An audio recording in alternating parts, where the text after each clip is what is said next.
It is so lovely to meet again, my dear crafters and creative souls. If you don't know me, I'm Emily, the Explosion Box Enchantress. In this workshop, I'll guide you through the magical abilities of your sorceress slicing machine, also known as your Cricut, to print and cut your very own digital photos, ensuring that your magical memories are captured for eternity with these charming frames. The incredible capabilities of Cricuts to create unique masterpieces is simply enchanting. So gather your magical materials and let's begin. This is a great project to use all that specialty cardstock you've been saving for a special occasion. So I get most of mine from 12 by 12 cardstock. I actually have a subscription box now, which is amazing because you don't have to choose. They just send you some of the coolest stuff every month, which is pretty awesome. So definitely check that out.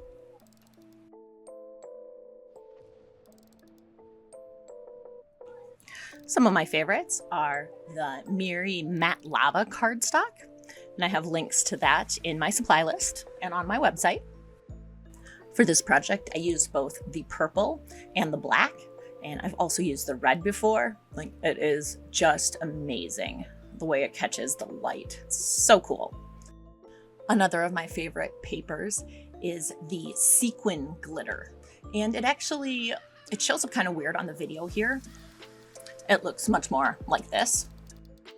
In person, it does not look like rainbow sequins. It is just silver, but it just catches the light so well. It's amazing. Okay, so I have a new project and design space here. And I have my folders. So here is the Great Halloween Spooktacular and my vintage frames. I have already downloaded the zip file and unzipped it. So here's my SVG. Okay, so let's go ahead and upload that SVG. So click that upload button, upload image. Go ahead and drag that SVG right there. Hit continue and upload. And there we go. And now let's go ahead and also add in a photo to work with. So same thing, we're gonna go to upload, upload image. And I have it, the one I want to use, just saved right here already. Okay, and this one is a JPEG. So I'm going to go ahead and click continue. And I don't want to remove any background or crop or do anything right here. We do that in the next step. So apply and continue. And we definitely want to choose the flat graphic, continue. And upload again. And depending on your photo size, it might take a while as it comes in. So you can see it is much too big here. So let's make sure that the lock is locked up there, which it is. And I'm just going to go ahead and put in 8 for the width. Much better. Let's zoom out here a little bit. And here's our SVG. So of course we want to ungroup it. And I think I'm just going to hide these other ones, including the stand. Other frames, let's hide that. Okay, and the stand. So we just have what we want to work with right here. And this is all in one group. So I need to ungroup it again before I start working with it. Okay, so here is our photo. Now, this purple is the size we want to cut the photo to. So I'm gonna just kind of start. Go ahead and make it a little bit smaller. I'm gonna go ahead and put it underneath the 2 images here. Let's zoom in a little bit and see what we have.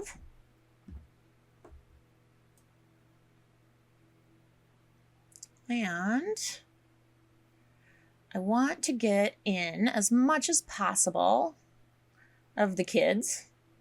Okay, let's probably go with this.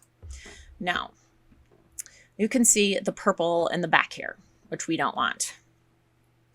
And I'm going to do something, I don't know, kind of a little sneaky. It's sneaky in a good way. So I'm going to duplicate my photo by selecting it and then holding down my Alt key. Holding the Alt key allows you to duplicate a photo when you click. So I clicked and held, and now I can place that second image wherever I want. And of course, I wanted it just slightly above to basically duplicate that background there. If I were to hold the Alt key and just click, it would duplicate it in place. Okay, so let's go ahead and put both of those images below the second layer of the frame so we can get an idea of exactly what it's going to look like. With that background duplicated, it fills the frame. And if you look really closely, maybe you'd notice that it kind of cuts off there, but probably not. And I'm just going to play with that background a little bit and get it just right. I got it adjusted how I want to. So now we need to trim that photo to fit in that purple shape. That purple oval is the correct shape to make the photo fit just right into the frame. Put that shape on top of the photo and then hide the top two layers of the frame by clicking the eye icon in the layer menu. So often if you're working with shapes, I like to turn it into a guide so you can see exactly how it cuts out there. But that's not so important in this situation because the frame is actually covering it. So what's most important actually is the frame. Now select the guide and one of the photos, and then go down and hit the slice button. And the slice button has cut apart everything that was overlapping. Okay, so that is the large photo, and we can delete that part of the guide. And we can also delete the excess part of that photo. And now what we want to do is highlight the second photo there and that part of the guide. So again, hold down your Shift key, select both of them, and hit slice. Great. Now we're going to delete out the extra pieces, like that top piece of the guide, and also the square part of the second photo. So I'll get rid of that. And there we go. Now we have the two pieces that we need to make our one photo. We are going to highlight both of those slice results, the little background and the main photo, and flatten them. So hit the flatten button in the layers menu. And now our photo will print out as one image because it is flattened. So it'll just cut around the outside edge of that photo. Okay, so this is what it's going to look like. To make it a little bit more clear for me of what colors I'm going to cut my paper out of, I am going to change the layers of the SVG into the colors I am going to cut them out of, which will be a pearlescent gold, and then a brown, and then the background will just be cut out of black cardstock. So I've used that same technique for a few more frames, and now we'll make the stand. So there's the stand, unhide it, and this one line just needs to be changed from a cut line into a score line. So under our operation menu, go to score. Let's go ahead and let's move this to the front. Okay, and I am going to ungroup because I'm going to show you one cool trick. So I like to cut these out of 100 or 110 pound cardstock. And if you need to have a deeper score line, it's really easy. If you highlight your score line, hold down your Alt key, and then click that mouse. And now it's duplicated the score line right on top of it. So I want it to score twice and cut once. And now I'm going to attach those together, and they're ready to cut. To make it simpler, I am just going to cut out one frame and hide the other two for now. Now, if you haven't used Print and Cut before or in a while, Or if you're using a new machine with a different computer, for example, if you usually use your laptop and now you're on the desktop, even though you have the same machine, you need to calibrate your machine. To do that, just go up to your profile, click on Settings, go to the machine you're using, and start. Go Print Then Cut, and just follow the instructions on the screen very carefully. Don't unload the mat until it specifically tells you to. All right, let's go ahead and make it. Okay, so we have our Print Then Cut. Yep, 8.5 by 11.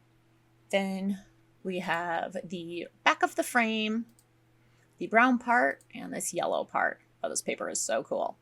So let's go ahead and do our Print Then Cut first. So I'm going to go ahead and hit Continue. And I have loaded my printer in the rear feed with glossy photo paper. Now I'll hit that Send to Printer button, and the correct printer is selected. And because I have the picture going all the way to the edge, I definitely want to add bleed. And I also want to use the system dialog. Because I have a photo printer, I want to choose best quality. So I'm going to hit Print. And it gives a little warning here about using the system dialog that it might pop up behind Design Space. Well, it almost always does. So it pops up in the middle of your computer screen. So I just clicked on that pop-up window, and now I can change my settings. Yep. Yes, I want to print in color. Not sure why that wasn't selected. US letter. And I am going to feed from my rear tray. Pass through is the best. I have glossy photo paper, which looks great. And I am choosing best quality. So now that that is all done, I'm going to send it to the printer. Here's our photo print with the registration marks around it, which the Cricut will use to read and know where to cut. Okay, now that I've printed, I am going to choose the light cardstock, and it is ready to go. So I have just put it on the mat. I try to line everything up very carefully right here, just so it's not crooked. I think it helps it cut out better. In such a big shape, it's really not a big deal, but if you're cutting very small things, it does make a difference. And before we load it, I want to make sure to move my wheels over to the side, just like this,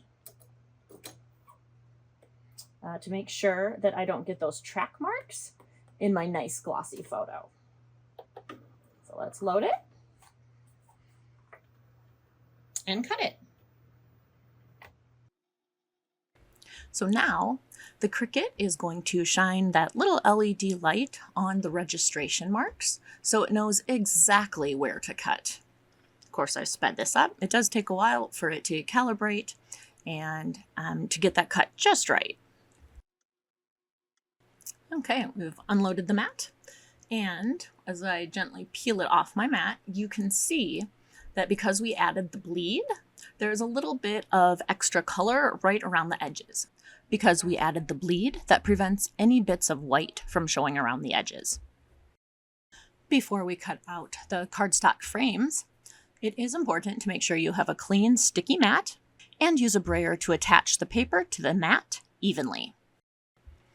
After cutting and checking to make sure it did cut all the way through, flip your mat over and then use your Cricut scraper to hold the frame against your work surface while slowly peeling the mat away from the frame.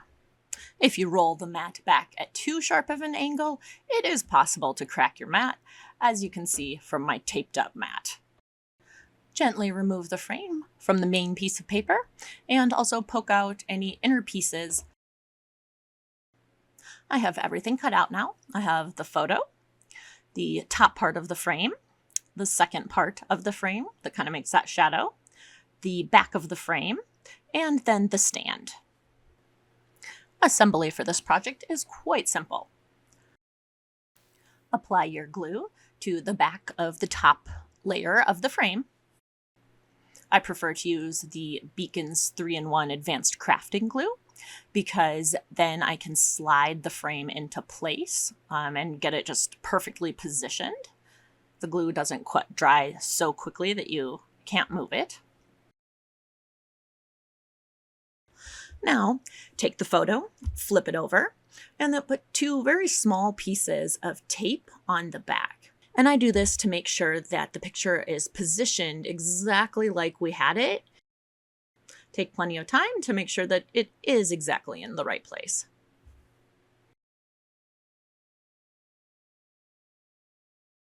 When it's positioned perfectly, press down to make the tape stick. Then flip it over, apply your glue, and glue it onto the back piece.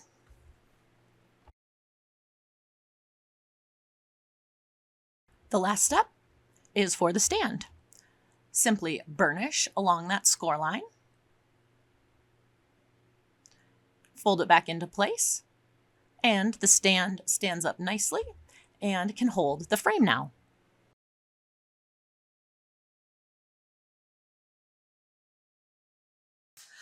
Thank you for joining me in capturing your very own eerie antique frames. If you're in your enchanted creative era, I'd lovingly welcome you to become a part of my wonderful community of crafters. It's as easy as waving your magic wand to enter your email address, and I'll send you several print then cut charms. And for those of you seeking more inspiration for crafting with photos, share your enchanted memories with the 5 Picture Perfect Cricut Projects bundle. In this magical bundle, you'll find 5 spellbinding Cricut projects, each complete with video workshops, SVGs, and a cauldron full of extra elaborate project files. You'll uncover the secrets to transforming your cherished moments into tangible treasures. Whether it's through the Midnight Magic mantle-worthy photo card, the spooky suitcase explosion, or the cryptic camera gift box. With endless customization options, you can tailor each creation to perfectly reflect your unique personality and spellbinding story. Simply click the bewitching button below to learn more. Farewell for now, and may your crafting adventures continue to sparkle with enchantment.